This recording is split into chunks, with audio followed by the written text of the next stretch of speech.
নিচের এলিমেন্টগুলো কিন্তু 0 হতে হবে। ডায়াগোনালের উপর কোনো রেস্ট্রিকশন আছে না, ডায়াগোনালের উপরের কোনো রেস্ট্রিকশন আছে না। তো ডায়াগোনাল এলিমেন্ট 0 হতে পারে, হ্যাঁ হতেই পারে 0।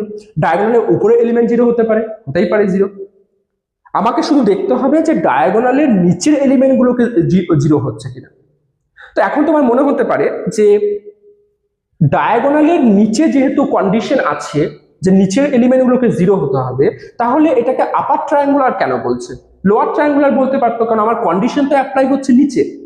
অ্যাকচুয়ালি যেটা হচ্ছে, যদি আমি নিচের এলিমেন্টগুলোকে 0 করি, তো দেখো তো যেন ঠিক মনে হচ্ছে না যে ট্রায়াঙ্গেলটা যেন আমার উপরে তৈরি হচ্ছে, ট্রায়াঙ্গেলটা যেন আমার উপরে তৈরি হচ্ছে, যার জন্য এটা হচ্ছে আপার ট্রায়াঙ্গুলার ম্যাট্রিক্স। ওকে, একইভাবে তুমি এখানে দেখো লোয়ার ট্রায়াঙ্গুলার। ধরো আমি বললাম লোয়ার ট্রায়াঙ্গুলার মানে কি, ডায়াগোনালের উপরের এলিমেন্টগুলো 0 হবে। তো 1 0 0 -1